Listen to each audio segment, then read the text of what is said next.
time for a What's Up with Nora. Ooh, hey. What's up with that?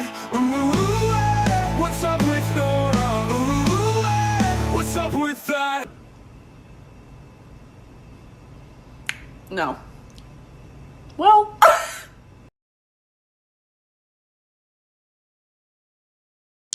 Welcome back again. Here we are. Sun's out, guns out in the garage. Happy end of Pride Month. It's now July. Yes, guys. And for those of you trying to read my hat, it does say Foxtrot Delta Tango, resist, persist, prevail. Yeah. I was thinking about designing one of these myself. I got this on the TikTok shop from a small creator. There's a bunch of small creators out there that, try to support each other. So what we're doing today, guys, and hopefully it's not like the YouTube copyright gods, but whatever, we'll find out. Jamie Mustard's interview on Soft White Underbelly just dropped today. It is currently sitting at let me just refresh. Let's go to their page here. Let's promote. Guys, if you're not subscribed to Soft White Underbelly, subscribe. There's my homie, Jamie. We're sitting at, what does that say? 46,000 views in 9 hours, in 10 hours. This is very, very, very, very good. I have not seen this interview. This is brand spanking new to me. And we're going to go over it together. We're going to react to it. But again, Soft White Underbelly at Soft White Underbelly. If the mods will please drop that channel in there, give them a subscribe. As you can see, they interview a lot of fascinating people about completely different subjects. And they do great interviews on this channel. So I'm going to pull up Jamie's interview here. And we're going to put up a few things here. And hopefully, I actually want to put that one right along the bottom. And we're going to make the screen bigger. Okay. And we're going to... All right, we're going to get started. This is a 58-minute interview.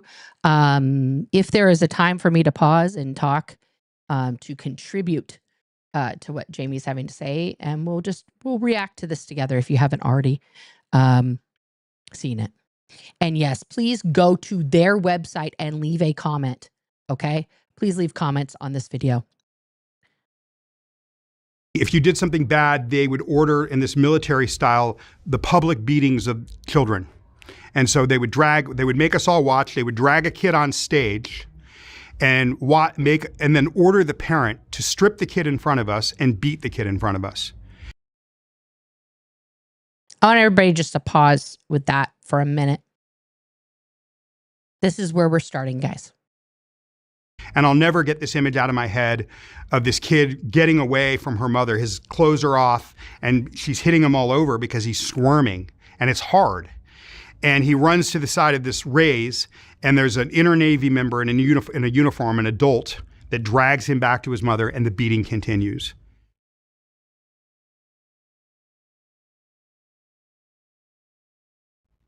Mark Laida. Thank you, Mark. All right, Jamie. Jamie, where'd you grow up? Where are you from originally? I'm originally from Los Angeles. On the day of my birth, I was driven from Westwood Medical Center, a nice part of LA, yep, to a slum in downtown Los Angeles, a slum building on the outskirts of downtown LA in the Rampart Police District, where I was turned over to inner Navy members of Scientology. So the moment he was born, there was no time with his mom, just taken from the hospital to the nanny center. And that is where I would, in that slum office building is where I would spend the next 3 years of my life. Do you remember any of it? I actually have baby memories. I can remember, like, basically the first 3 years of my life was little to no human touch. There's no baby pictures of me. And we just sat in cribs in our own sick and our own feces all day, every day, and until we moved to the next tenement. It was a place with peeling paint, roaches, mice. It was just a hellhole. And this is part of the Scientology This church? was a nursery run by the inner Navy members, the core of Scientology. And one of my caretakers reached out to me about a year and a half ago, and I was able to confirm a lot of these baby memories. And she asked me if I had a particular memory, and I said, like, do you remember how they bathed you? And I said, no. She says, I want you guys to, I understand there's some sort of discussion going on in the chat right now about the channel. Can we focus on the story that Jamie's telling here and focus on what's being said? If you don't want to subscribe to a channel, don't do it. I'm not your Lord and Savior, and I'm not a cult leader. You don't have to. But let's focus on the story that's being told here. Okay? With no filtration, with no anything else. It's super important. So let's focus. once a week, they would line up the babies, 30 to 40 babies with 3 nannies, and they would take off your diaper, dip you in one bath, wipe off everything they could, and hand you to the next nanny who would put a fresh diaper on you. Then, without draining the water, they would put in the next baby. So for the first 3 years of my life, I was bathed weekly by being dipped in feces. And then I went back to sitting in my feces, staring up at a ceiling for 3 years. And my mother would come by periodically. You would think that it couldn't get any worse. It does. Just think about that for a minute, guys. The inner Navy, Krista, he's referring to is a more appropriate way of talking about the Sea Organization. He's doing his best here to describe elements of Scientology without using any of Lafayette's words, which is very important. I'm still very much working on that in my own life, because part of what keeps you under a hypnotic trance, under black magic, under the spell and control of something is to continue to use that language. So this is for, if you knew nothing about Scientology, you're going to understand that. True Seeker, mostly they're programmed, and they just do it. Now there were some moms who would not allow their babies to be separate from them, or like if you read Going Clear, then you saw that Spanky went and got her daughter right from the nursery, and that's why she left. Her daughter and Jamie were in the same facilities, so that description that she gives of like the conditions that she found her daughter in, that is what Jamie is telling you that he survived, because Spanky's daughter was there for a time, but much less time than Jamie, because he continued to grow up there. Spanky took her daughter and Jamie remained. I hope that gives some clarity on that. At 3 years old, we moved to a building on Melrose, a red brick building with no air conditioning. And it was a militaristic type environment. And I'm stuck into a dorm room with old industrial bunk beds, roaches, mice. And I'm put on the 3rd bunk because I can't fend for myself with like 100 and something other kids. I had constant dreams of waking up, falling, and then I would wake up on the floor. We were subject to military type musters.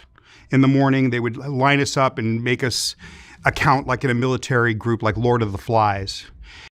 Yes, even as small toddlers. Okay. So the time period that Jamie is explaining to you is like by the time he could walk, right, and have a conversation, he was moved to this other building with essentially toddlers and younger children, where he was living on a 3rd bunk. Okay.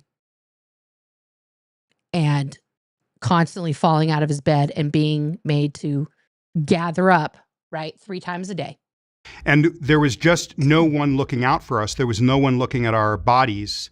There were several kids that I know that were molested. One of them became someone that wanted to be a molester, and then he took his own life because he didn't want to do that to his wife and his kids. And I always wondered if that had not happened to him, would he have had that compulsion? I'm not apologizing for him, but he wasn't the only kid. So I've lost a lot of these kids that I grew up with to suicide and overdosing, drug overdoses. Yeah. I've counted something like 5, and I just decided I wanted to stop counting. I had a grandmother that where my mother came from a normal family. And so every few years they would bring me to New York, but no one was looking at my body. And I have to really describe the poverty, how deep this poverty was, the nature of the circumstances. I never learned to brush my teeth. I didn't have underwear. I didn't have bedding. Like, I slept on a congealed, oily mattress with an army blanket, or one of those fluffy, purple polyester blankets. These are the same conditions that were still there for brand new people. No, Rox and them, or they shared it earlier, Peter. So if you want the link to the book, my mods are going to be dropping it, quite a few times. Please pre-order the book if you haven't already. It's dropping on July 29th. This is like one of the first big interviews that's coming out before the book drops. So please, and full disclosure, that's my Amazon link. If you buy it, I get like 2 cents, 3 cents, whatever. I don't care. Please pre-order the book. Okay. So it was it was almost like we were being penned. It wasn't like these adults were intentionally trying to hurt us. We just weren't useful. So we were being penned over here and no one was looking at us. And it just so happened the conditions were disgusting. And so no brushing of teeth, I never went to school. Soft White Underbelly is about giving people a space to tell their stories, even when these stories challenge what we think we know. Ground News shows us different perspectives in the media, which is why Ground News is a perfect sponsor for my channel. We're going to skip. In a world where algorithms I'm going to skip this. And by subscribing or even gifting it to someone you know, you're helping hold the media accountable and helping my channel directly. If you want to help them, thank you for watching. Click on that.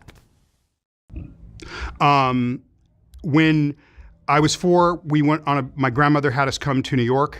And as I said, no one looked at my body. She's happy to see her grandson.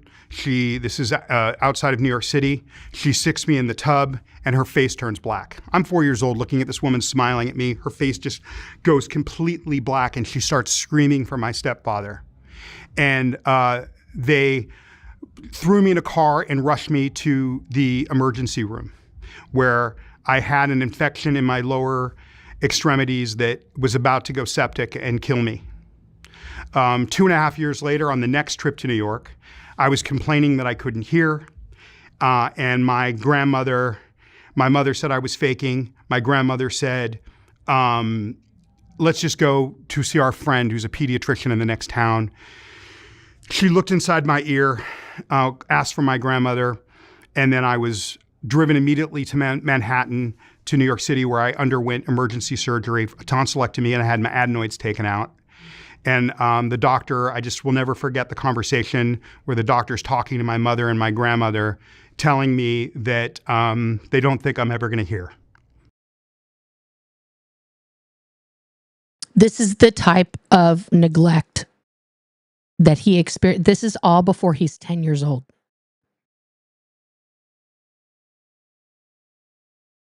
That you, as a child, learn so early on that your pain is your problem, so you don't talk about it. You just live with it. It's just normal. Just normal part of life. Everybody feels like that. Normally again. And all of this because no one is looking at my body. I remember, and it was just this constant house of horrors. You know, you came downstairs, you never knew if the other kids were going to try to steal your food. There was just no supervision. There was, 3 nannies to all these kids. They called them nannies. I remember one time, and then there was a military structure where they had this thing where the kids were put into like a little military and given a little structure like ROTC for 12-year-olds. I mean, we were 4 through 16. And the older guy who was 16, 17 was arguing with this young 4 through 16, okay, are being supervised by other children, occasionally adults. blonde kid and trying to order him. He's wearing a naval uniform in Hollywood. And the blonde kid doesn't want to listen, and he's screaming and crying and being defiant. And there's exposed electrical sockets. This building is a tenement of tenements. And he just grabs the kid's arm, the older Navy kid, who's like commander of the young Navy kids, run by Scientology. So it's a Scientology Navy. I forgot to say before this video started, like massive trigger warning. Massive trigger warning. There will be grotesque recollections of child abuse throughout this. So if that is, a thing, then don't do it. Yes, Rika will be, let me pull you up here, Rika. Hello, my friend. Is going to be streaming at 7 p.m., 7:29. I will also be there. Come listen to Jamie read parts of this book. Get your book signed. We're having the book launch is officially happening here in Portland at the Big Pals in Portland. So if you're in the Pacific Northwest or you can make it up here on the 29th, please do. Please do. Let's get out and support this amazing launch of this book. Absolutely. Thank you, Rox. Thank you for putting that. I should have put that up. Sensitive topics may be discussed. If you need to, please step away and we will see you on the next live. Take care of yourself above all else. Yes, absolutely. Okay. They call it a religion. And he jams his hand into the electrical socket. And then they're huddled together. They both get electrocuted. And the blonde kid stops crying. And the Navy guy they both just looked at each other like they had enough, and then it was over. And that was kind of the stress of it. We were told that we were not allowed to exhibit emotion. We were told that human emotion reaction was negative. So if we cried or got hurt, we couldn't be emotional. And if something bad happened to us, like we hurt ourselves, we were told that we had done something bad in a previous life or an earlier life, or earlier in this life or a previous life that caused that bad thing to happen to us. Are these the beliefs of Scientology? Yeah, they call it pulling something in. So if you do something bad, you'll pull something in. When I was 5 years old, I was brought downstairs and told, of course I wanted to see my mother, and they said, do you want to support what your mother's doing? And I said, yeah. And they had me mark an X. I couldn't write as I wasn't learning to write because I didn't go to school pretty much my entire childhood. No. And and I signed a billion-year contract, pledging my allegiance to the Commander Hubbard for the next billion years at 5. At 7 years old. 5 years old, guys. At 5 years old, they asked him if he was ready to pledge the next billion years of his life to Lafayette. And he did.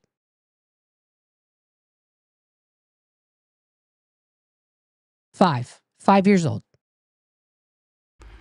And then, just to give you an idea of the type of things that happened in this building on Melrose, 4 blocks from Paramount Studios, right next to Hancock Park, but in a poor Mexican neighborhood right next to Hancock Park. There would be, if you did something bad, they would order in this military style, the public beatings of children. And so they would make us all watch, they would drag a kid on stage and then order the parent to strip the kid in front of us and beat the kid in front of us. And I'll never get this image out of my head of this kid getting away from her mother. His clothes are off and she's hitting him all over because he's squirming and it's hard. And he runs to the side of this raise and there's an inner Navy member in a uniform, an adult, that drags him back to his mother, and the beating continues. We were so overwhelmed by it, we laughed. It was like seeing something so unreal. It was the only response we could have at 5 years old. You're 5 years old. One of your friends has been brought up onto a stage with his mother, stripped naked, and is getting spanked and beaten on a stage in front of you and hundreds of other children. This is all part of the indoctrination. This is all part of putting in discipline, utilizing the correct ethics gradient, and all of that other nonsense that Scientology does. These were ordered by Hubbard. Do not get it twisted. This was Hubbard's idea, Lafayette's idea of an okay way to treat children.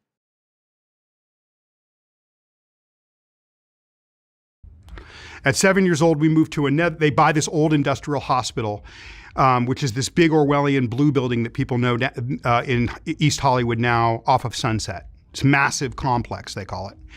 And we're moved into a building across the street called The Fountain. I'm not there but a few months when I'm woken up at midnight and dragged from my bed and told that there's an inspection going on, and they take us over to the main building, and I start seeing all these guys in suits, and then I start seeing badges. And they kept us all night, moving us around as these guys were pouring in with suits all around us in the hospital, moving us from one room to the eating area to the stairway. Every time these guys in the suits come in, they would move us. This is the dead of night. He's just being moved from room to room, guys. And that went on till 7 in the morning. We actually liked it because someone was paying attention to us.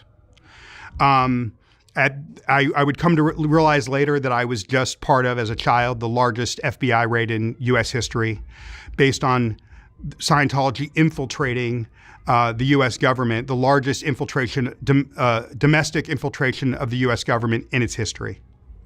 So Jamie was a child when Operation Snow White went down, and that's how they handled the kids during the raids. They had to just keep moving them because, God forbid, they went into the actual dormitory where these children were being, warehoused and saw those conditions. Find evidence that would exonerate a journalist who had, there was a woman that had survived the Holocaust that wrote a book they didn't like, and then they had framed her for bomb threats, and she'd been indicted. She was about to go to prison, federal prison, for a decade more, and she was exonerated with the evidence they found in that raid. So this was the start of my life. I was taking the bus by myself in Los Angeles by the age of 7.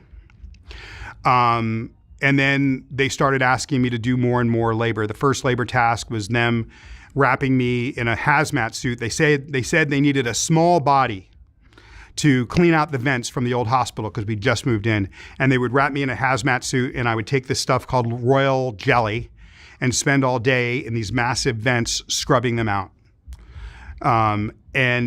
Sometimes if they left me alone, at first it was an adventure, and then it was a torture, and I just fell asleep. That task eventually ended, and then I was left alone. And then a few months later, they came over to that building again. Maybe I'm 7, almost 8 years old, and they tell me they need me for another project. They bring me upstairs into the main building across the street, where that big sign is, and they had me putting fiberglass with kitchen gloves into large industrial garbage cans. And I thought it was cotton candy. I had no reference point. I'm between 7.5 and 8. Still no school. Still no school. I'm not going to school. I have chronic lice, and just because we're all cramped together, measles, mumps, hepatitis, it's all sweeping through these kid dormitories. It's what I call the lost children of Scientology. the children of their inner clergy. This happened on 4 continents over 50 years, and the story's never really been told. And so I would go back at night where I was alone in this apartment at this point I was sharing an apartment with my parents, and they didn't come home till 11. So I'd get back at 9 or 10, and I would take these scalding hot baths, and that would release the fiberglass from my skin. And I would have. And I've talked to you guys many times. This not supplying PPE to people. This is the norm. They do not care if you are a child, if you're an adult, nothing. Nothing. Because your body is insignificant to them. Okay? Have it in my throat, and I would do this ritual where I would sit in these baths for 20 minutes. I mean, they were burning baths. And then I would go back and do it again the next day. And again, it started off as an adventure, and then it became a torture. When I was 9 years old, my mother revealed to me in an argument with my brother that the person on my birth certificate was not my father, that they lied on my birth certificate, and that my father had been on the boat with the commander, with Hubbard, and had been cast out, and that my true father could be this evil person out in the world. I learned to look at every single person in the outside world. So Jamie Mustard being his last name, the person on his birth certificate was John Mustard. Danny Mustard's birth father. He was raised,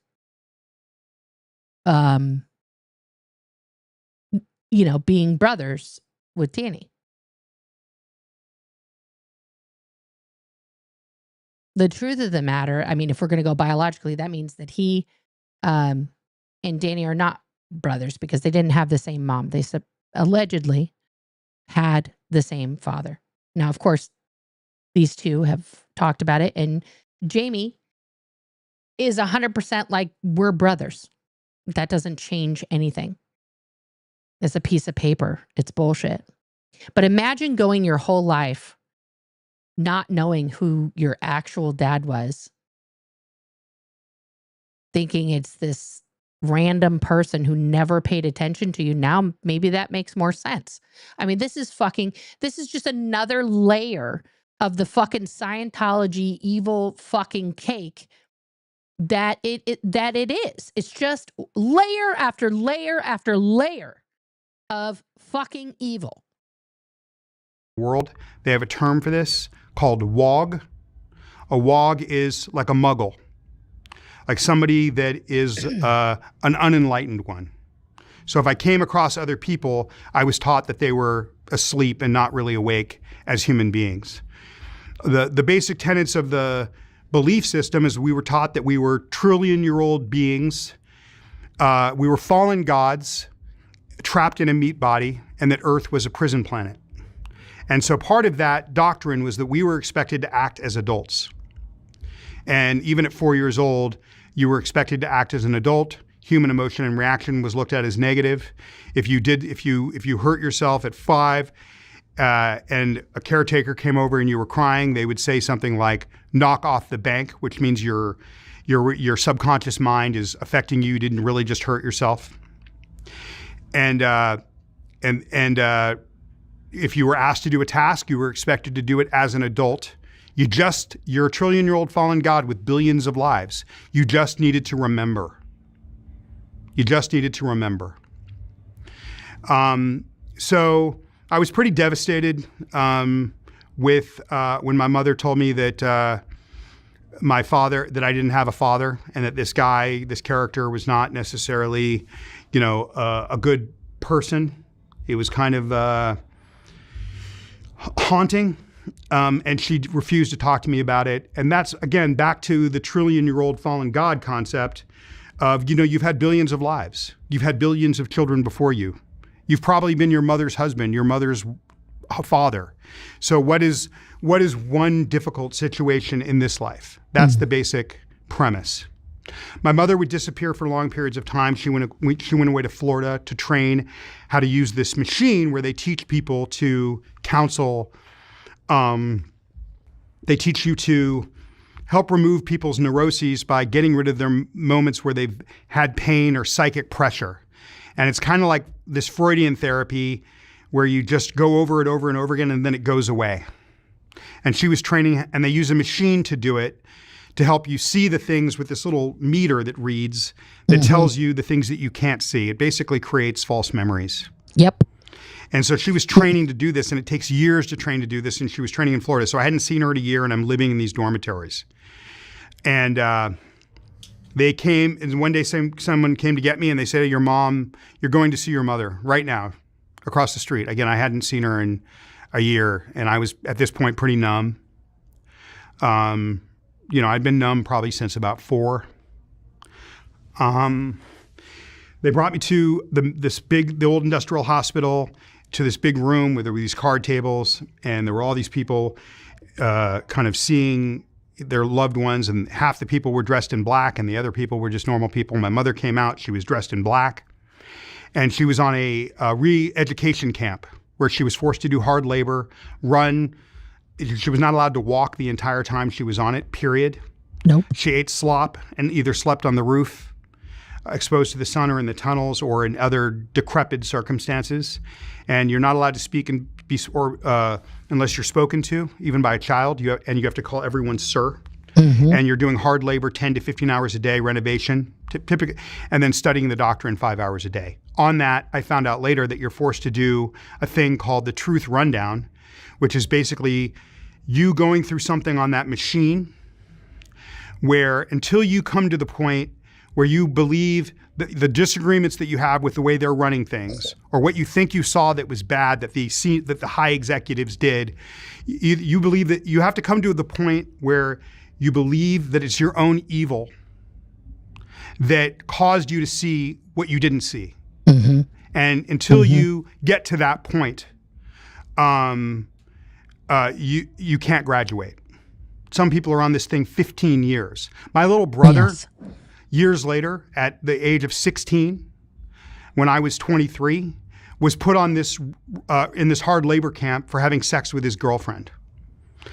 He would be on it for 7 years. Yeah. A 16-year-old having sex with his girlfriend. He would be sent to hard labor for 7 years. When I was 12, and again, it's just the poverty conditions are rough. You're dealing with the gang elements of the inner city, and I'm dealing with getting beat up and dealing with those kids and having to navigate addiction and all the things going on in the neighborhood. And, I had chronic head lice, and every few years when my mother they'd make my mother handle it. That would be like a time I'd get to see my mother. It's like, oh, he has lice, it's your problem. So it would be a reason to see my mother if I hadn't seen her for months. And then she would use Quell to kill the lice eggs, and then it would get so bad that it would take hours with a steel comb with my scalp bleeding. And that was just a constant, every year thing. When I was 12, my parents came to me. My mother had a new husband, another stepfather, and and they came to me and they said, in 3 days we're leaving by train, by secret, to Oregon, and you can't tell anyone. And if you tell anyone, we'll be detained and sent to hard labor. So I kept the secret, and as much as I was going to miss my friends, I was excited to be any place but there. I was there for 2.5 years. We were poor, and it sucked, and I kind of warehoused myself in school and got Fs because I couldn't write. I was, at this point, I'm 12, 13 years old. I don't know how to make a sentence. Don't know how to use punctuation. I don't know how to use a paragraph. And I can't make legible words out of writing. It looked like scratches. So I kind of warehoused myself. I went to middle school and high school, but I warehoused myself and got F's. So I needed glasses. It was just pure, but it was a time where there was no gun to my head, and it wasn't just a constant psychological, because the hardest years of normies' lives, going to middle school, going to high school, was better for Jamie because at least he was out of the military, the pseudo militaristic fake space navy in the slums conditions where he could not write words. Jamie's one of the smartest people that I know. 100%. Okay.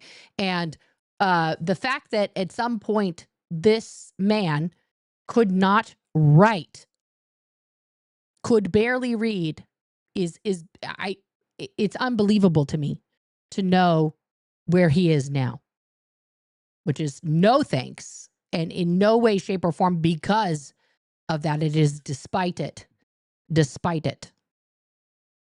There's a lot in that movement, getting it done at all costs and using force and pressure and screaming or whatever it takes. Hubbard had a term called a head on a pike. Is how you get people to get things done. So I had this 2.5 years where I'm in this green place up in Oregon, and I'm just allowed to exist. But I was pretty messed up by then. At 2.5 years later, 3 years later, we come back.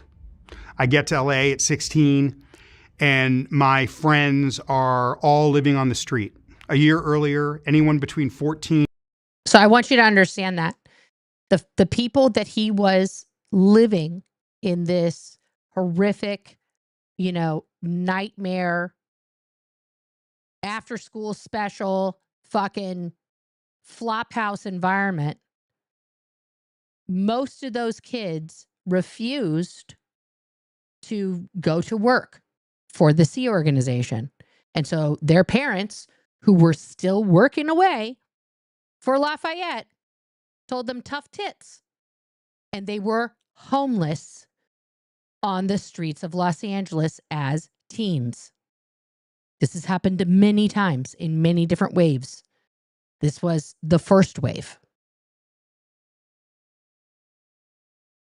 And 18, 17 had been told you need to either, if you're living in the housing where the inner Navy is, and your parents have signed the billion-year contract, you need to sign the billion-year contract. And if you don't, you need to get out.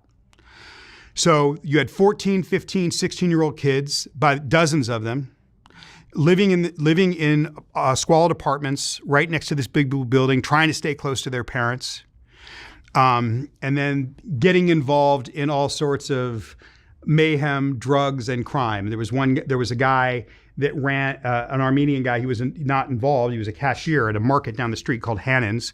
He had a brand new Corvette, $25,000 of DJ equipment, and I don't know if it was called a GSXR 1100, but a very expensive motorcycle, all brand new. And he was a cashier, and he was running a criminal enterprise out of Hannon's where they were stealing motorcycles, and he would steal motorcycles for chop shops.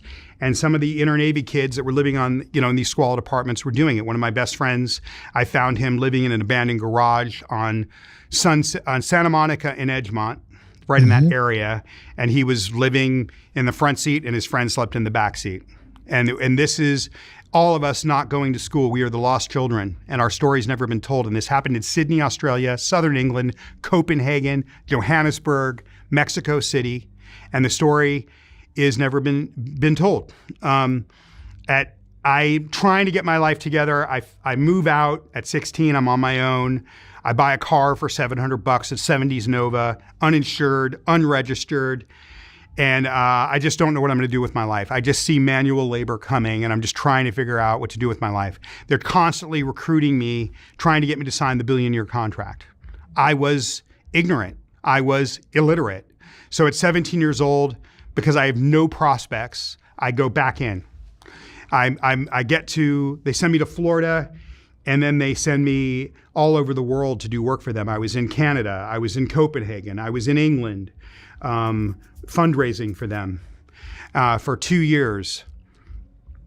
And then my last stint was in England, and then I come back to Florida and I'm fundraising for them. And I'm in Central Florida, 19 years old, and I'm wearing a dress white naval uniform, and I'm illiterate, raising money for Scientology. And you're meeting all these brilliant people that come from around the world that do this stuff there, and you're kind of like, God, man, why would this mathematician be here? Why would this lawyer be here? Why would this famous director be here? Why would this famous musician be here if this was all crap? But I was starting to feel like a slave. I was working in an office in Central Florida, working for one of the fundraisers there. Something bad happened in the office, and I was sent to their ship for correction. I was put on a plane to Aruba for correction because our office did something bad. I didn't even know what it was. It was very Orwellian, very Kafkaesque. It was like the trial. The free winds. And I'm flying into Aruba. All these people are happy. I know something's about to happen to me. I don't know quite what it is, but I know it's not happy. So I'm not happy flying into Aruba. I get there. There's a car waiting for me, drives me to the ship, and I run up this gangplank, and there's a woman waiting for me with a mop and a jumpsuit, and she's screaming at me. And she's one of the innermost senior people on their cruise ship where people do their highest levels. And she screams at me to go in a bathroom and get that effing jumpsuit on. And I run in, I run out, and I start to reach for the mop she's holding for me. She's like, "You don't get the effing mop." And there's a big guy there in a blue boiler suit, and she says, "Take him to the engine room." I'm escorted to this massive engine room in this huge ocean liner. I'm, 19 years old barely, and I'm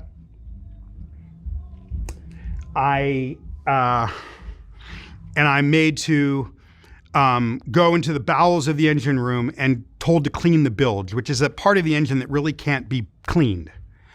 And so there's a huge lip that goes over it. And the engine's constantly emitting oil into it. And I'm told that I got to get the oil out of the lip, which really can't be done. It's a Sisyphean task. So I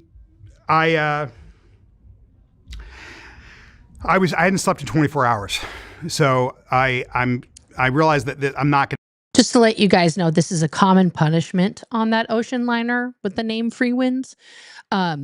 When people are not obeying, when they are not malleable, when they are not, good enough, they are handed a boiler suit and told to climb into that, and you are to remove the sediment and the filth and the exhaust and the fucking oil, quite literally with your bare hands. There's no respirator, no protective gear. You just go clean it. Something that can never be cleaned because it is constantly getting dirty.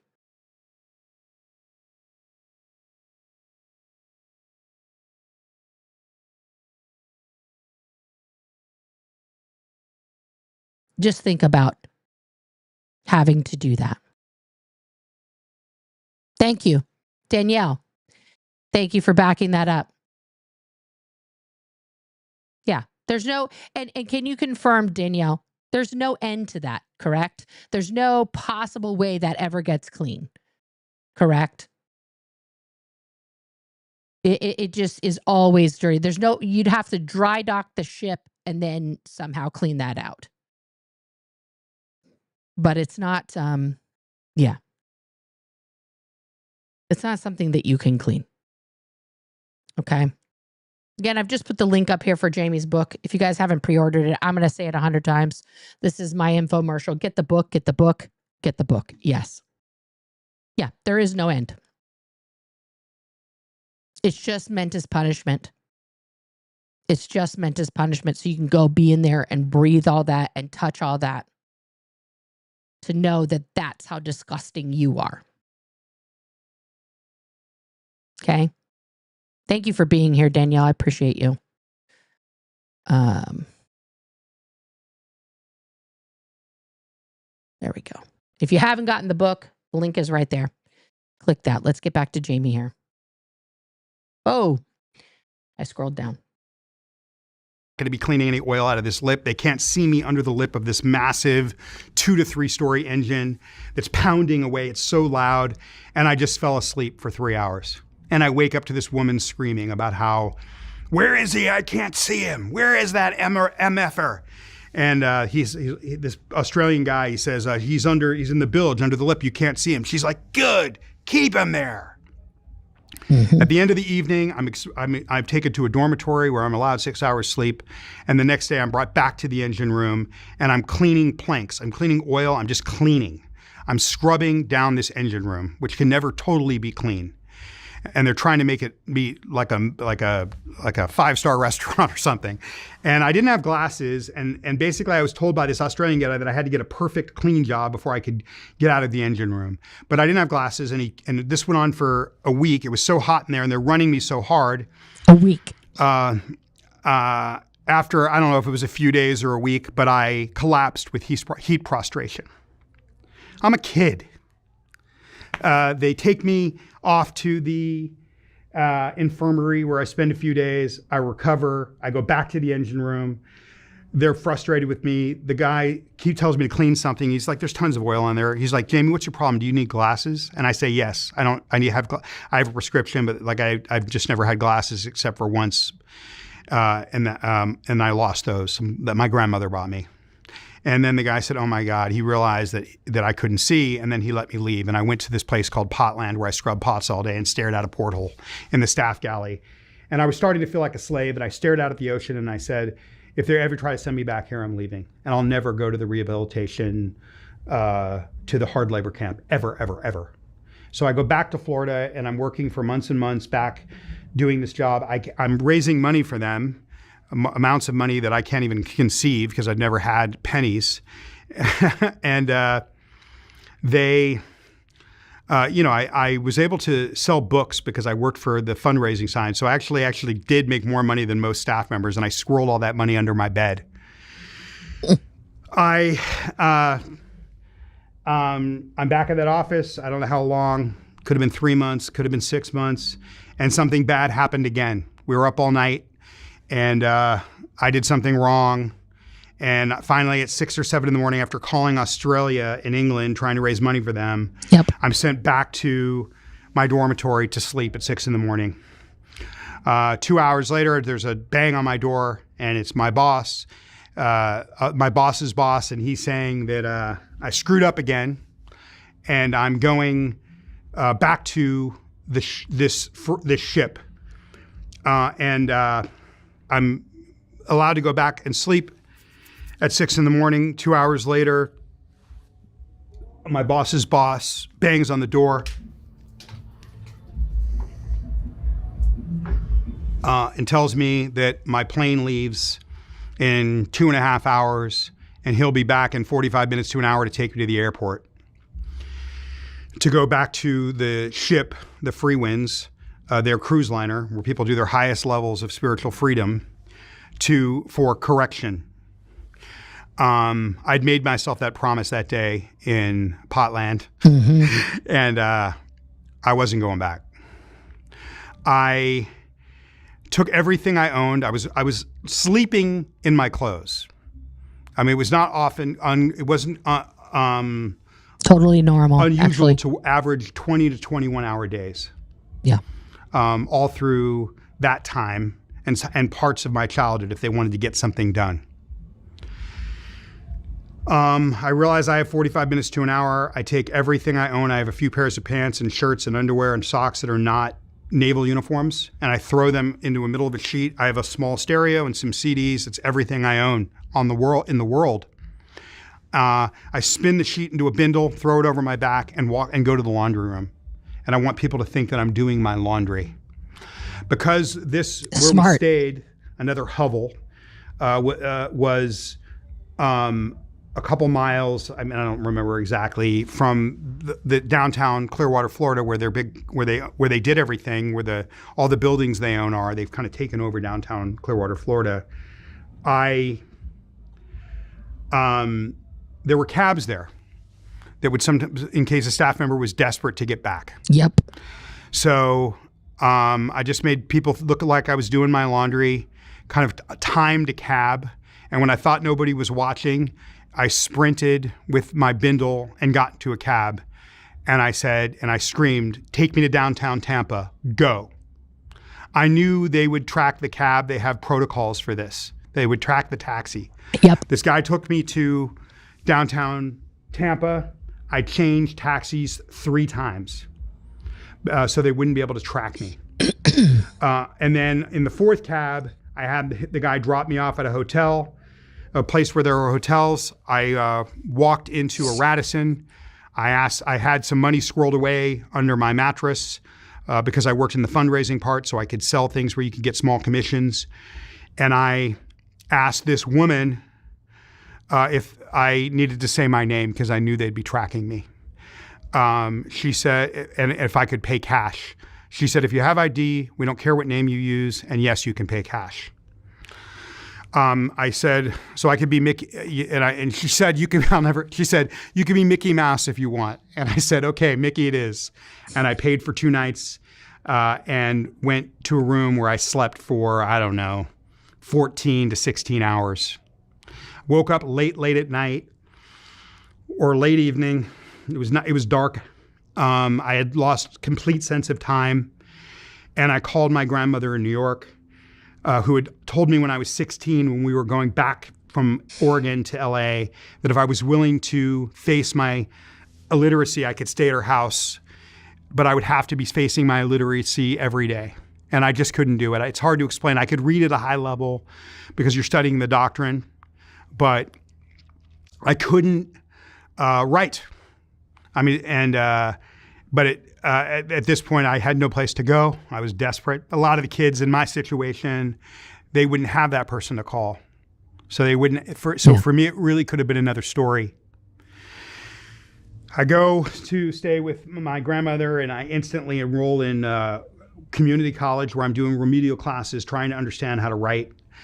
It's hard. I'm going to every tutoring class they have. I remember there was one time where I'm sitting in the room and my grandmother spent 45 minutes, I'm 19 years old, telling me, trying to explain to me how to use a comma. But I'll tell you but I felt relieved. I felt relieved because I wasn't wearing a naval uniform in Central Florida.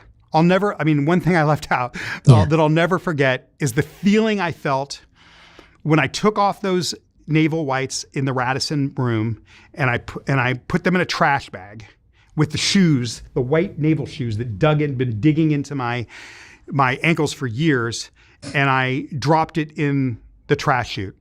It was like 1,000-pound weight had been lifted off of me.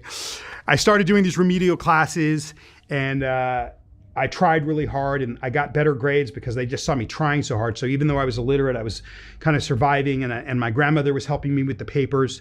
And then I heard about a private school about 40 minutes from my grandmother's house that was taking kids from rough backgrounds. Yeah. And I applied there, and they let me in with no SATs and no high school diploma, with a bunch of letters saying how I had grown up.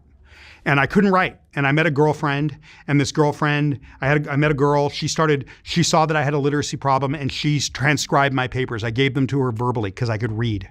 And then over the next year, she had me start to write my papers and corrected them and corrected my writing and corrected my grammar.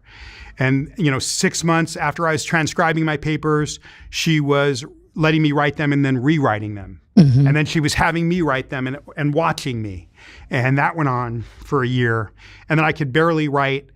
And I heard about, I got really into economics, and I'd heard about, and I was doing really well in these economics classes because it was just these graphs and you didn't have to have a lot of background. And for some reason, I just understood it. And because it didn't require writing.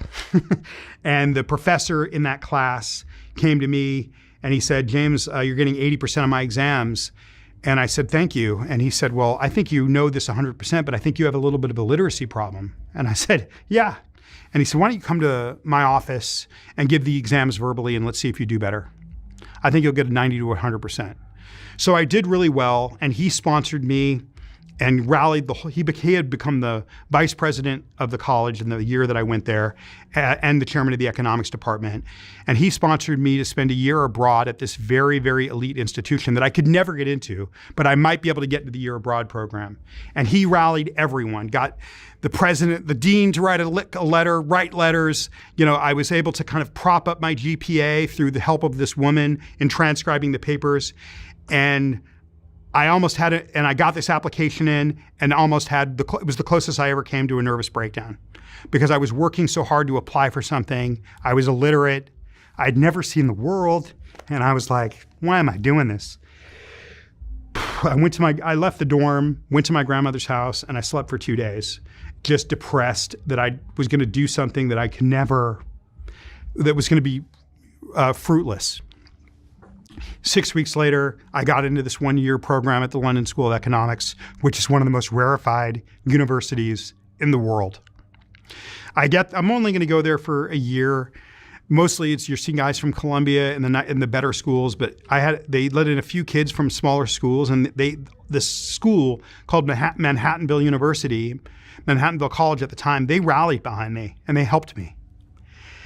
And I got in there, and it was really hard, and I thought, what am I doing here? They're going to kick me out when they find out that I shouldn't be here.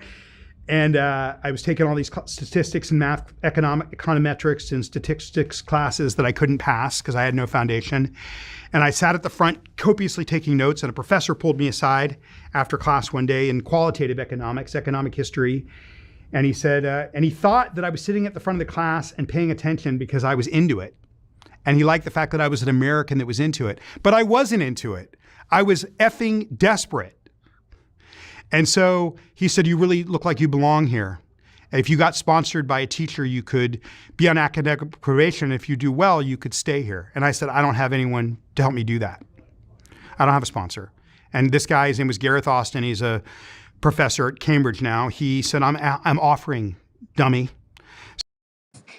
So by a series of extremely fortunate events, Jamie ends up top of the class. This is to go from illiteracy, the savage, primal, horrific conditions that he grew up in, to go from complete illiteracy to top of the class economics, studying abroad in England, and is now getting sponsored to stay in the country. This is the perseverance of the human spirit, y'all. This is what happens and shows you, nature versus nurture in its most pure form. Because when Janie was nurtured, look what happened.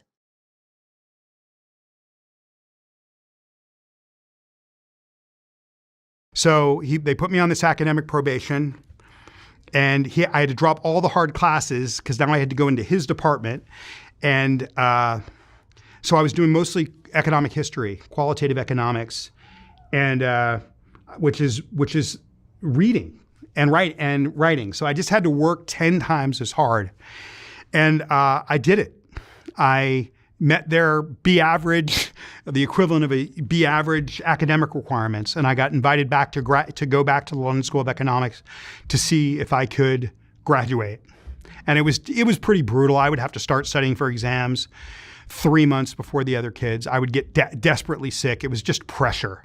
But I was used to pressure. My first year in the dorms, I found out that the Scientology in London was only less than a mile away on Tottenham Court Road, so I had to pass it all the time. I was probably in the dorm 6 months when a fax came through saying that because I'd left the movement and I'd done all these courses while I was in the movement, I owed them money. And so I owed them $90,000 for the courses that I did while I was illiterate as a kid. And even to keep them from declaring me an evil person when I was staying with my grandmother when I first escaped, for a couple months, I had to go into Times Square to their organization there and do interrogations on their machine, which can tell, it's 1/3 of a lie detector, so it can kind of tell if you're lying. And I was interrogated, and if I didn't do those interrogations, that I would be declared an evil person and I would never have any contact with any one of my friends or my family again. Were you going to church at least? What's that? Were you going to church like on Sundays or something? No. I went into the Scientology Center in Times Square in New York, but I wasn't going. But this whole time that you've been going through all this training or whatever you call it, were you going to church? It's not really a church. You do courses on everything from how to study to to how to be ethical to how to use that machine to counsel people to save the world. Right? It's not. I mean, it wasn't a religious experience for me. Let's just say that it wasn't a religious experience for me. It was a deprivation chamber, a torture chamber that lasted 19 years of pressure.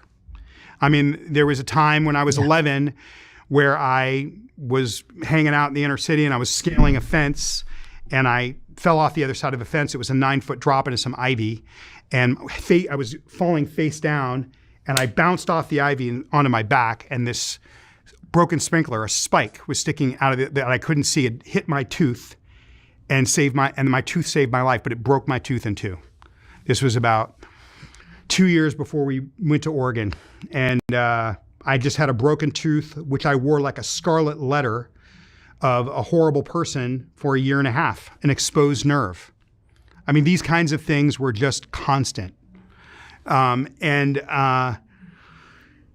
when you have something like that, they don't look at you like, hey, sympathy is one of the worst things you can have in that group. So they don't look at you like, hey, this bad thing happened to that person. They look at you like only something bad happens to you if you did something bad, either earlier in your life or in a previous life. You pulled it in. Everything bad that happens to you, and I was programmed with this from 4, you caused to happen to you. Right? So this was it's just a constant pressure. It's kind of hard to describe, really. If I hadn't gone numb, I probably wouldn't have survived it. And I don't take much pride in surviving it because so many of the kids that I was in that red brick building with have either taken their own life or had drug overdoses. So I apologize for pausing you there, Jamie. Yeah. Danielle, yes. Correct. They cover everything up, including that.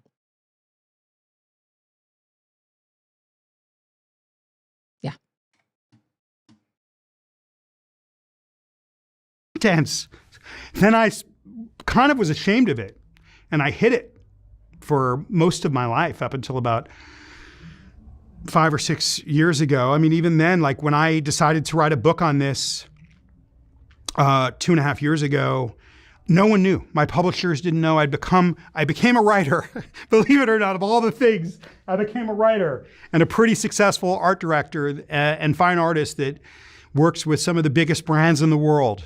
And I'm really good at it. And one of the reasons I never wanted to tell the story is I didn't want this story to define me. I didn't want people to know.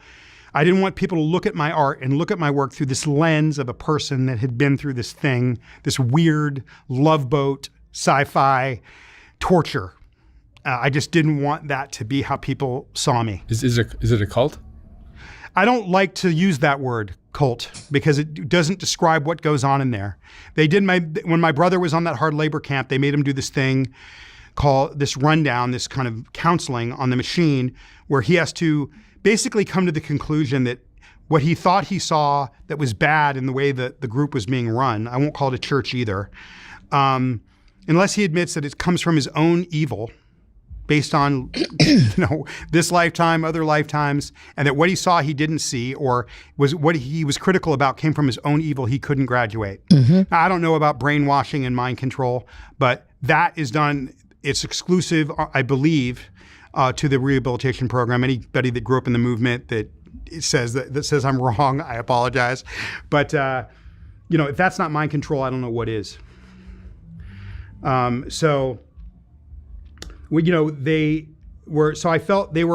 found me when I was in London and sent me a bill for $90,000. So I was just terrified. I was like dealing with my literacy, dealing with this school, terrified. I graduated from the effing London School of Economics. that's up there with Harvard, Yale, Cambridge, and Oxford, and where heads of state and prime ministers go. And so it was quite a turnaround.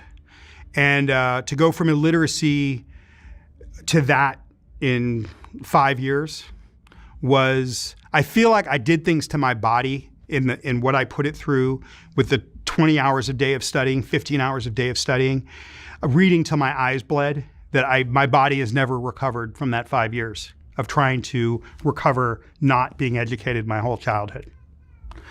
And now I write books. During COVID, I got diagnosed. I finally got therapy. We're kind of taught, we're programmed that therapy is really bad and evil, and that psychologists and psychiatrists are evil. Mm-hmm. So you don't pursue mental health. Nope.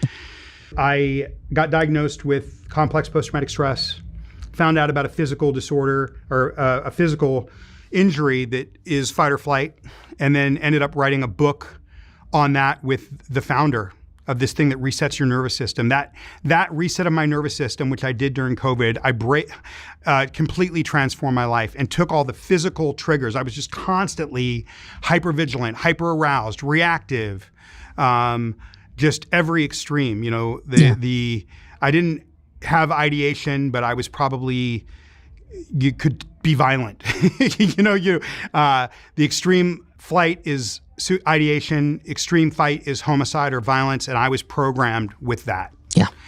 And and then I heard about this physiological reset of the nervous system, and I went and I did this thing, and it completely transformed my life. It took all the physical. So he's talking there about the DSR, SGB, dual sympathetic reset, stellate ganglion block that he covers in a different one of his books, which right here.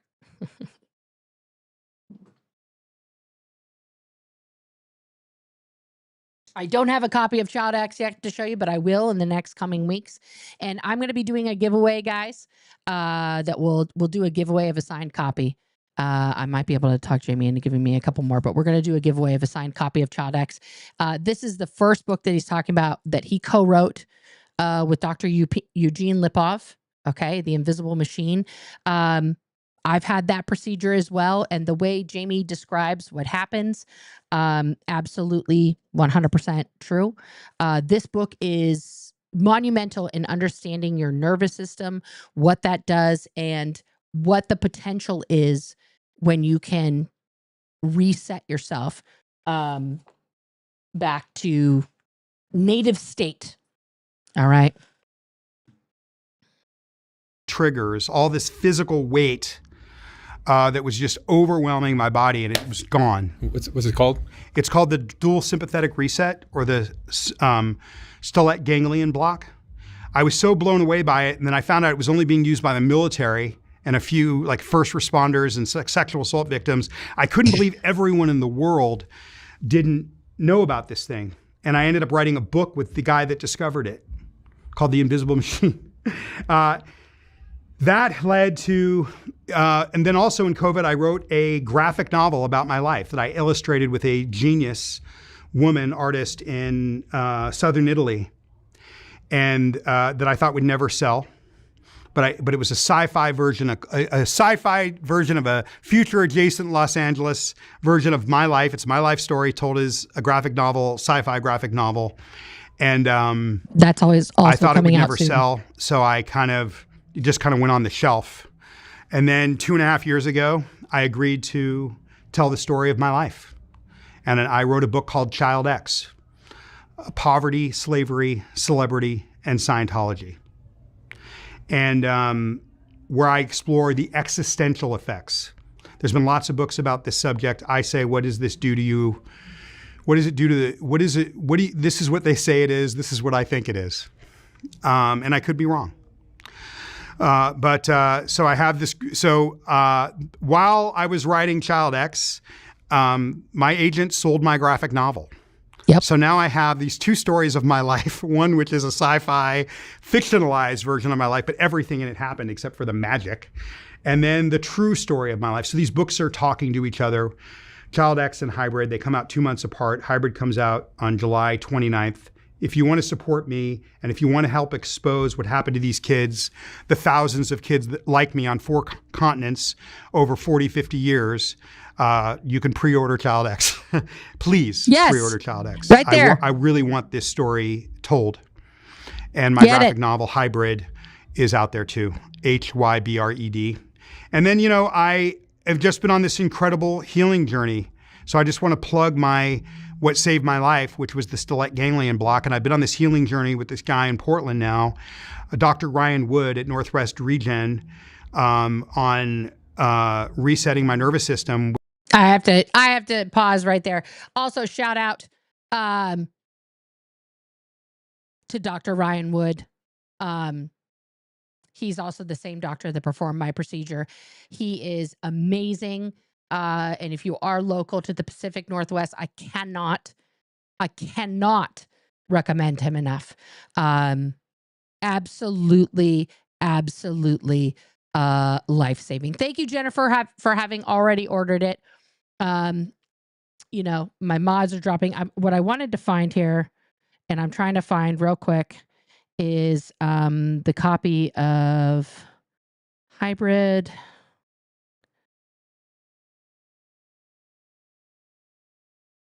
Let's see here.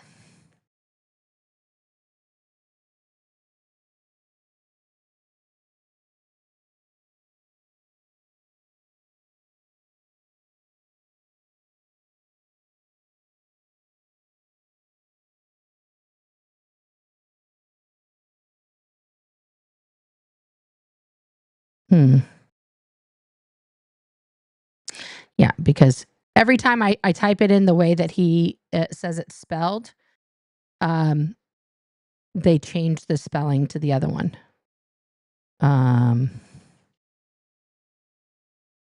Where's the Hybrid book? Interesting.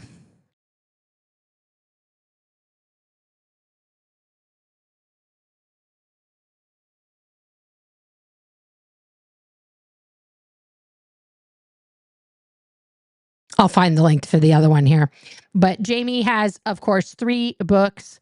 The New York Times bestseller, The Iconist, The Art and Science of Standing Out. Okay. Child X and The Invisible Machine. I'll find a link for Hybrid later. Let's get back and finish up Jamie here. With these injections, and it's just completely transformed my life. And it's done that for tens and tens of thousands of military personnel, sexual assault victims, first responders, and now there's clinics popping up all over the world. And there's peer-reviewed papers. It was endorsed by Obama's back as far as 2008. And I was so blown away by how it transformed my life that I ended up writing a book with the guy that discovered it, just to bring it to the living room. Because you can get an overactive sympathetic nervous system and hypervigilance, hyperarousal, reactivity, ideation, lack of sleep, all these things. You can get that from having a distant father, having a distant mother. So I wanted to use my trauma, or, that word is overused these days, I guess, but what I'd been through to, bring healing to other people. I just thought that would be the ultimate revenge. And this guy, Dr. Ryan Wood, he teaches this all over the world. He's done more of these. He's one of the top 3 to 4 people in the world. He's done thousands of these things on people. And I send people there, and I see him transforming people's lives every day. And I just feel really blessed. And so I guess to end, Mark, and then you can ask me some questions. All I ask is I have 2 things that I want from doing this interview. One is the lost children, the story of the lost children of the inner Navy of Scientology, that has been occurring for 40 years, to be known. We carry so much shame. We don't go out and tell our stories. And by the time we do, we're 40 and we're raging. Or we can't do it because we carry so much shame. I want that story to know that it was systematically, these kids were systematically destroyed over 40 years on 4 continents, all with the same doctrine of you're pulling it in, you can't be emotional, you're a trillion-year-old fallen god, act like an adult, I don't care if you're 4. All of, doing drills where we're trained to not react, that take away our empathy. And so I want two things. I want that story to be told. I do not want it to go on that the story of what happened to these inner Navy kids does not get told. And I want people, and then the biggest thing is, the reason I was never going to do this, especially something like this, because of how raw it is, telling everything in one sitting. It's one thing over a book, right? And then I'm not telling everything, I'm telling a fraction. But I want, if you want to support me, yes, please, pre-order Child X, support this story. But see me as what I am. Don't see me as what happened to me. See me as an artist. See me as somebody, don't see me as a survivor. See me as a casualty that sought healing, that has gotten really, really good at what he does. Check me out. Check me out on Instagram. Check out my website. And see me as an artist, an art director, and a creator, and a writer. And so it's ultimately a story of triumph. The one thing I couldn't do as an adult male, which is write, I've now have, as of the fall, I'll have 5 books with major publishers. And I have a deal pending that I should have a 6th book by, that's something that's sitting around already partly done, that could be coming out as early, it's being fast-tracked as early as the spring. So 6 books by next year. That's great. So yeah, so it's ultimately a story of triumph, and that where you come from does not define what you become. Do you know other people who have been through the Scientology? Guys, let's just repeat that out loud. Let's make that our daily mantra. Where you come from does not define what you become. That is words of wisdom. Where you come from does not define what you become.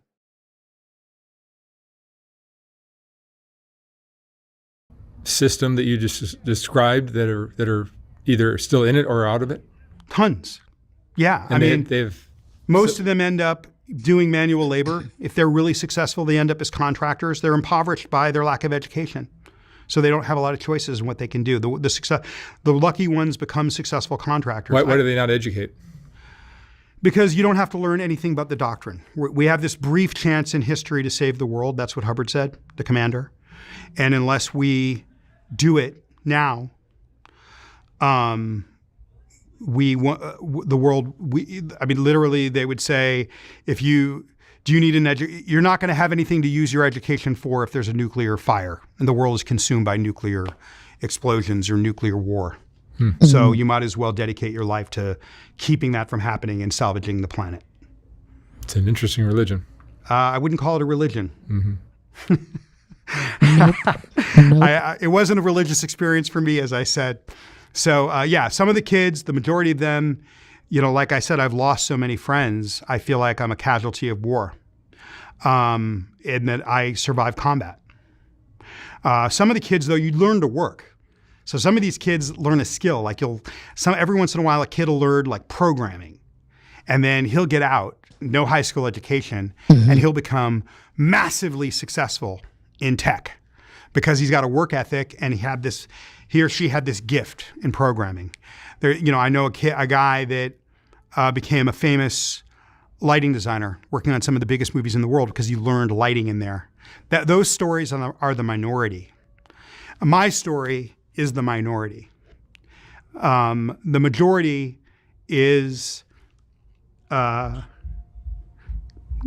spend your whole life not being educated, being raised with a doctrine where you're bad, and having shame injected into you in a systematic and mechanical way.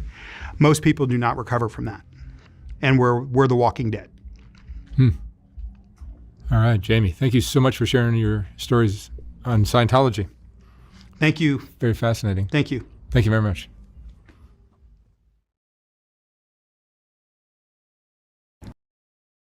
Yeah. Saying we are the walking dead is very accurate. Again, this was presented by Soft White Underbelly. Please go over there if you haven't. I believe Did I like the video already? At 6 in I want to make sure we gotta like that video. Did they fix it? Nope, not yet. All right. If you can leave a comment, please leave a comment about on the video there about how you felt about it. This is Jamie's book, Child X. It does come in the Kindle and audio form or hardcover. He's going to. I should get interviewed, Amy. Okay. Well, I'll let them know. I'm available. I would definitely. Oh, that's the wrong one that I took down. I would definitely. I would do that. I would definitely go down to LA to participate in that interview for sure. For sure. Hey, Dylan. But please, my mods have dropped the link several times. This is my Amazon shop. Full disclosure, the link that's there, I get 3 cents if you buy the book. Okay. What's more important to me is that you purchase the book. If you purchase it from your local bookseller or you purchase it from your own Amazon, that's okay. All right. This book, if you think that the story, I mean, obviously, some of the stories you heard, I'm sure, will be in the book because he's talking very explicitly about his childhood and more. So I would absolutely highly recommend that this story is told far and wide. Earlier, let me just pull up the website here. If you want a way, okay, right here. Go to Victims Have Voices. I'm going to just drop the link here. Okay. This website, if you have a way, or if you need to find out, how do I write a report to the FBI? How do I get in touch with these people? Right here, contact FBI and DOJ. Boom. Okay. Lara and Mona made a whole video, but it's also laid out step by step here on exactly how to get in touch with them, what forms to fill out, etc. Okay. If you want to contact a lawyer, okay, and you're like, fuck, I have the same story to Jamie. I need to contact somebody. Here is the email information. Okay. It is Andrews and Thornton. These are the lawyers here. Okay. This is Ann Andrews. Okay. She's a managing partner, and Kimberly DeJonia. Okay. They got a little thing here. We have 2 videos about this here. Okay. This is them talking about Mormon church sex abuse. Okay. Their email, their website is listed here. Please contact these ladies, or you can call that phone number. Okay. To get some legal help.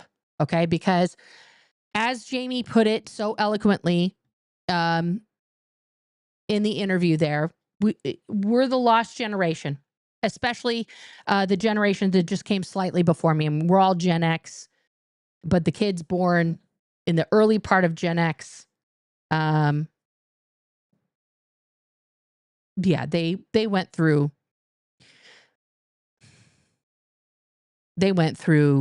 horrific things. Let me see if I can pull up Powell's announcement about this.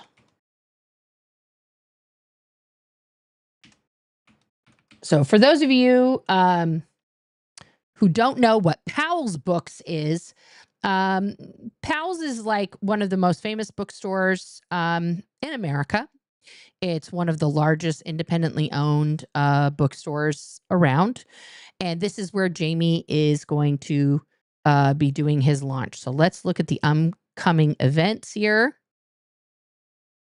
Okay, we're going to scroll. Look at all these people, these authors. If you're an avid book reader, get yourself to Powell's because it's going to be red. Here we go. Who's that? Who's that guy? That's Jamie. And if you don't know his now, when I say partner, this is not a romantic thing, but his partner does everything with Corey, one of the most fantastic humans on planet Earth. They're going to be discussing the book, a book signing, 7 p.m. 7 p.m. Okay, I'm going to share this page so you guys can see it directly on the website. Powell's is gorgeous. They have a room that's just ancient books. Oh, what did I do, Nora? That was silly.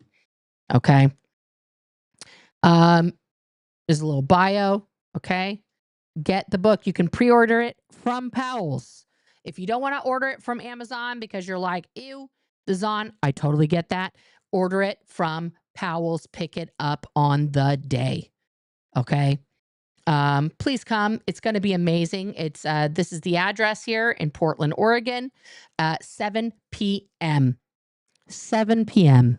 Okay, I'll be there to support my good friend and amazing author, Jamie Mustard, and pre-order the book. Get yourself the book, and as soon as I get my hands on one, I'll be showing it to you. We'll show it off. We'll show it off, and we'll be talking about it more. But we are going to be talking about this book a lot. Yeah. Rika, let me show that. So Rika is collecting. Oh, good grief. That's too big. Hang on one second, Rika. Rika is collecting cards, okay, to gift Jamie at the event. So like if you want to say words, to Jamie about thanking him for writing the book, whatever. Rika, is that to be sent to you at a P.O. box, or how do they get these to you? What's the best way? And then she's going to bring it to the event. So make sure you get those to her before the 28th of July because the event is on the 29th. But yeah, can you put your address in there so that we can, or how you want them sent? That would be awesome. I'm going to go over questions and comments, and then if my mods could grab that information. Okay, so go to Rika's community page. Let's just pull up her YouTube here. Let me pull that up.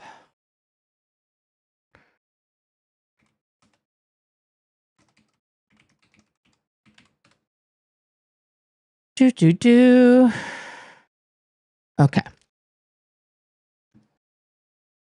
And we'll put that channel in here.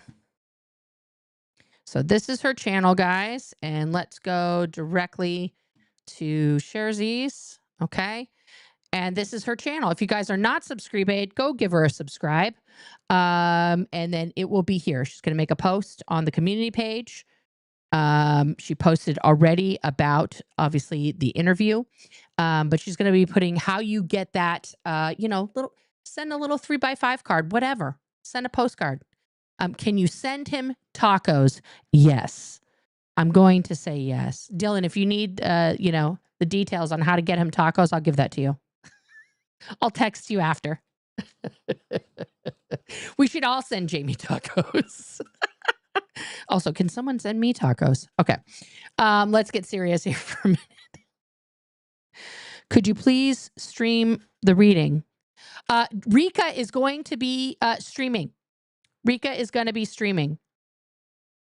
I'm going to be there just as support. So you will see me on Rika's stream. You will see me on Rika's stream.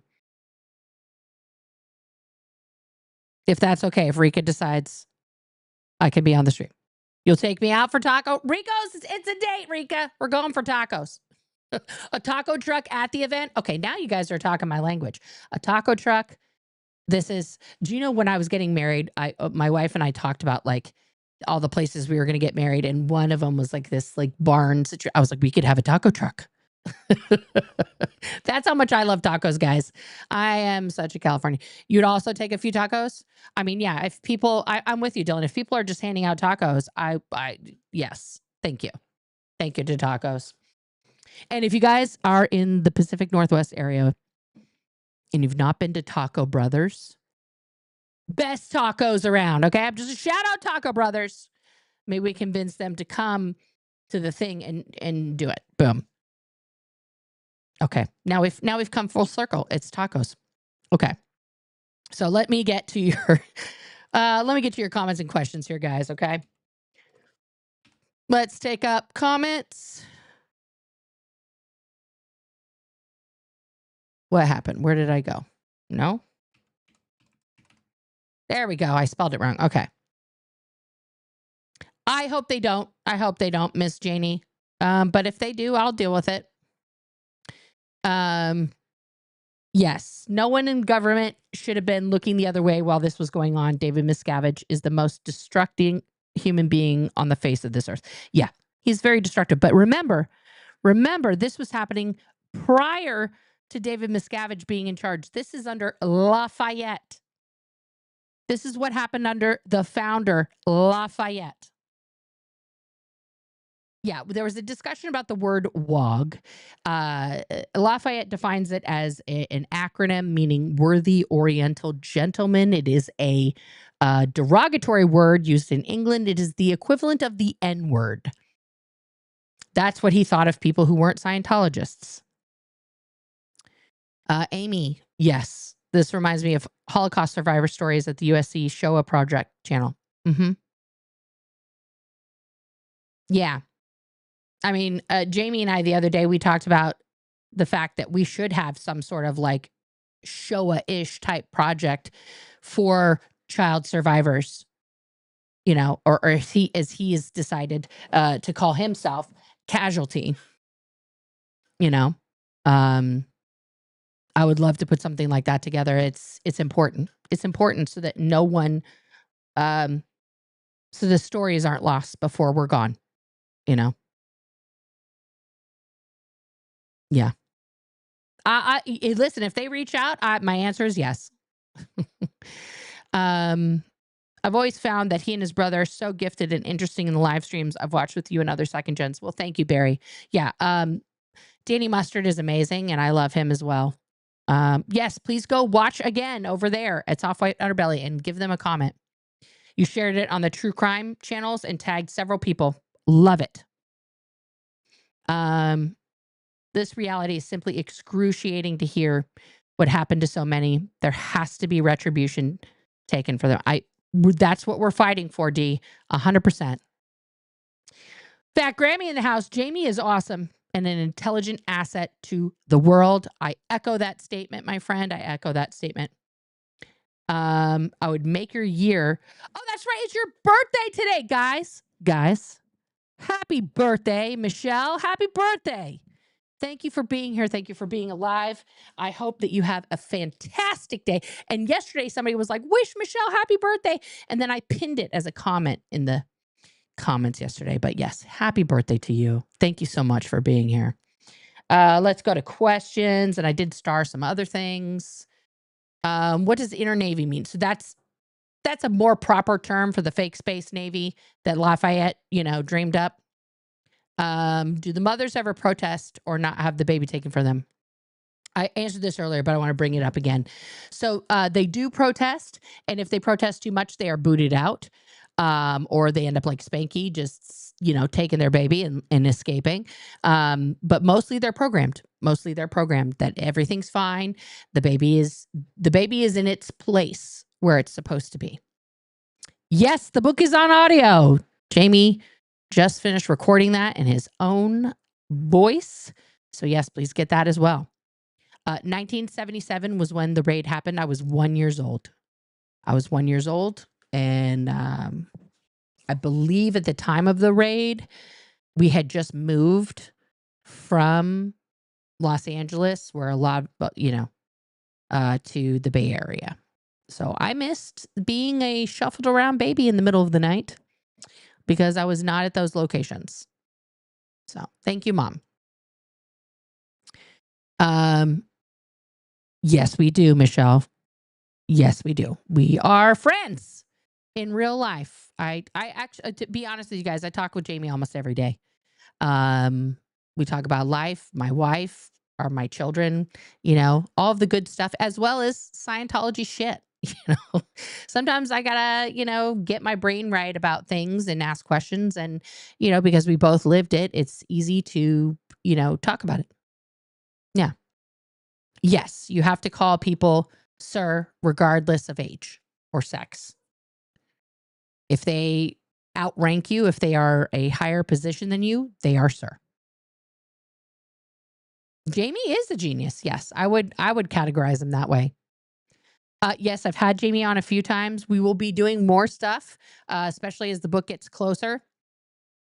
And once again, Rika, I'm going to bring up her channel again, is going to be live streaming the book signing, the book reading. So please subscribe here to @RikaPDX. Okay. And she's going to, Rika will be restreaming it. Okay. So make sure you check it out. Check it out there. Amy, I agree with you. Congress absolutely needs to be needs to pay a visit with all these stories. I don't know how it can be ignored. Yes, he's doing the book signing in Portland. I'm going to bring that up here. Boom, 7 p.m. This month on the 29th. Right there. There's his beautiful visage. It keeps leaving the wrong comments up. Sorry, Amy. Pew. Okay, right there. 7 p.m. at Portland Powell's, Miss D. So get there. Let me put that link in my group chat so they can link it.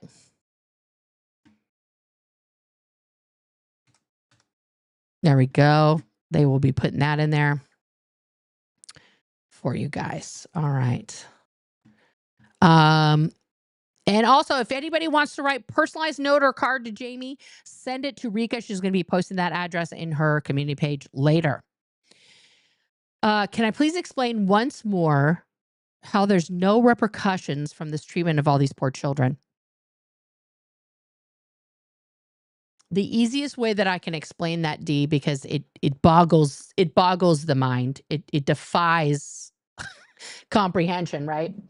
Is that Scientology has worked for many decades, especially in the wake of the governmental raid that happened in 1977, to spend billions of dollars to buy politicians, city council members, law enforcement, and then blackmail to get their religious, tax exemption.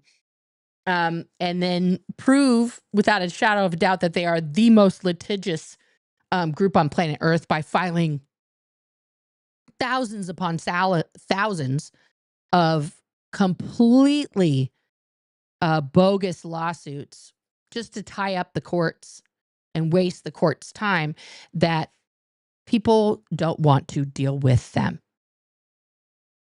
They have made it so uncomfortable to confront or deal with them that they are allowed to continue.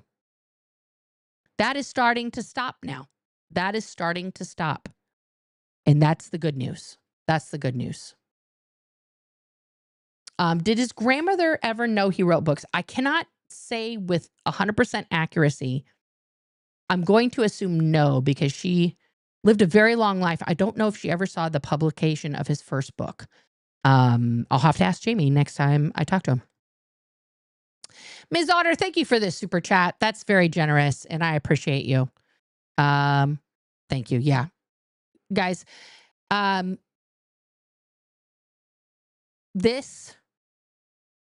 everyone's going to go get a taco now. Dylan, come on out, my friend. Come visit. I want to give you a squeeze in real life, and we'll go get tacos.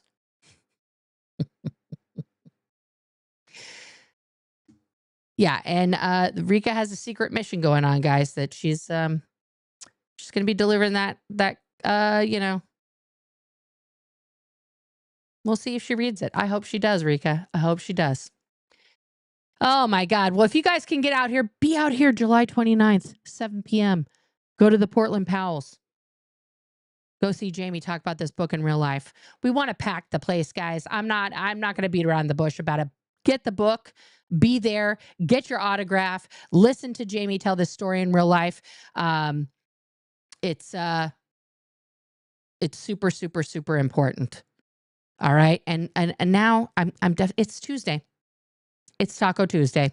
Is today Tuesday or is it Wednesday? Today's Tuesday. It's Taco Tuesday. For Jamie, let's all go get some tacos. All right. And I will see you guys all on the Flippity Dippity. Thank you, as always, to my mods for keeping this stream right and tight. Thank you for all of you viewing and the truth that we're constantly trying to bring out here on this channel. Please go see my other videos. Click that link for my link tree, and I'll see you next time on the Flippity Dippity.